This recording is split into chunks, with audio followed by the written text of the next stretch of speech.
സുഹൃത്തുക്കളെ വാഹിദാണ് കൂടെ നമ്മുടെയൊക്കെ പ്രിയങ്കരനായ സിദ്ദീഖ് അലി രാങ്ങാട്ടൂർ. ഓരോ പ്രവാസികളും ഇപ്പോൾ പേടിച്ച് ബേജാറായി നിൽക്കുകയാണ്. അതെ, വോട്ടർ ലിസ്റ്റിൽ പേരുണ്ടാവോ, വെട്ടിപ്പോയാൽ ഭയങ്കര പ്രശ്നമാണെന്ന്. SIR എന്താണെന്നുള്ളത് എല്ലാ പ്രവാസികൾക്ക് വേണ്ടി നമ്മൾ സിദ്ദീഖ് അലി രാങ്ങാട്ടൂർ ഇവിടെ പറഞ്ഞുതരും. കാരണം എനിക്ക് ഒരുപാട് വാട്സപ്പിലും കോളൊക്കെ വന്നിട്ട് ഉറങ്ങാൻ പറ്റില്ല. ഇവിടെ വാഹിദ് സൂചിപ്പിച്ചത് വളരെ ശ്രദ്ധിക്കേണ്ടുന്നൊരു വിഷയമാണ്. പ്രവാസ ലോകത്ത് കഴിയുന്ന പല ആളുകളും നാട്ടിലേക്ക് വരുമ്പോൾ മാത്രം പല കാര്യങ്ങളിലും പൊതുരംഗത്ത് ഇടപെടുന്നവരാണ്. എന്നാൽ ഇവിടെ KMCC രംഗത്തും പ്രവാസ രംഗത്തുള്ള സംഘടനകളൊക്കെ നാട്ടിൻ്റെ ഗതിവിഗതികൾ മനസ്സിലാക്കുകയും അതനുസരിച്ച് പ്രവർത്തിക്കുകയും ചെയ്യുന്നവരാണ്. പക്ഷെ ഇതിലൊന്നും പെടാതെ കഴിയുന്ന കുറേ സാധുക്കളായ മനുഷ്യരുണ്ട്.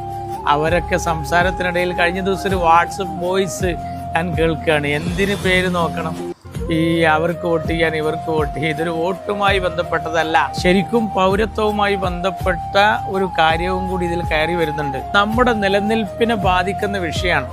ഗൗരവമായ ഇത്തരം കാര്യങ്ങളെ ആരെങ്കിലും ചെയ്തോളും, ഞാനതിൽ ഭാഗവാക്കല്ല എന്ന് ചിന്തിച്ചു പോകുന്ന കുറേ ആളുകളുണ്ട്. അതിൽ പ്രവാസ ലോകത്ത് കുറേ ആളുകൾ ഇതിനെ ശ്രദ്ധിക്കുന്നില്ല എന്ന് എനിക്ക് ഇവിടെ വന്നപ്പോൾ നേരിട്ട് ബോധ്യപ്പെട്ടു.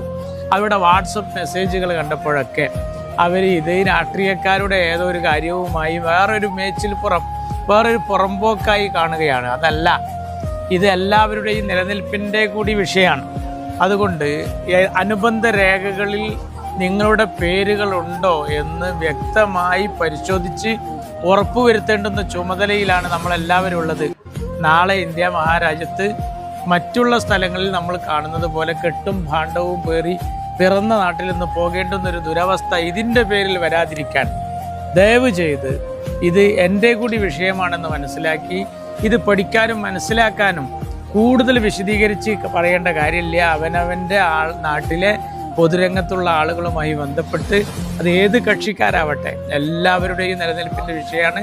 ആയതുകൊണ്ട് എല്ലാവരും ഗൗരവത്തിലെടുക്കണം, നിസ്സാരമാക്കി കളയരുത്. ശ്രദ്ധിച്ചില്ലെങ്കിൽ നമുക്കാണ് അപകടം വരാനിരിക്കുന്നത്. നമ്മളെല്ലാം നേടി അവസാനം നമ്മൾ നിലനിൽക്കുന്ന രാജ്യത്ത് നമ്മളില്ല എങ്കിൽ കഴിഞ്ഞു കഥ. പ്രവാസ ലോകത്തുള്ള എൻ്റെ നല്ലവരായ മലയാളികളോട് പ്രത്യേകിച്ച് ഞാൻ പറയുന്നു, മലയാളി സുഹൃത്തുക്കളെ, ദയവ് ചെയ്ത് നിങ്ങൾ ആ ലിങ്ക് പരിശോധിച്ച് നിങ്ങൾക്കറിയാത്ത കാര്യങ്ങൾ നാട്ടിലെ പൊതുപ്രവർത്തകരോട് അന്വേഷിച്ച് കാര്യങ്ങൾക്ക് തീർപ്പുണ്ടാക്കി നിങ്ങളുടെ സ്വൈര ജീവിതം ഉറപ്പാക്കാൻ ഞാൻ വിനീതമായി എൻ്റെ സുഹൃത്ത് വാഹിദ് സൂചിപ്പിച്ചതുപോലെ ഞാൻ നിങ്ങളോട് വീണ്ടും ഒന്നുകൂടി ഓർമ്മപ്പെടുത്തുകയാണ്.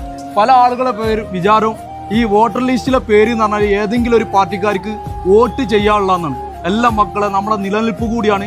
അപ്പോൾ എല്ലാ പ്രവാസികളും നാട്ടിലേക്ക് വിളിച്ച് വീട്ടുകാരോട് കൗൺസിലർമാർ, പഴയ കൗൺസിലർമാരല്ലേ, അല്ലെങ്കിൽ നമ്മളെ ബന്ധപ്പെട്ട പാർട്ടി നേതാക്കന്മാരൊക്കെ ബന്ധപ്പെട്ട് നമ്മളെ പേര് വോട്ടർ ലിസ്റ്റിൽ ഉണ്ടോ എന്ന് ഉറപ്പുവരുത്താം അല്ലേ?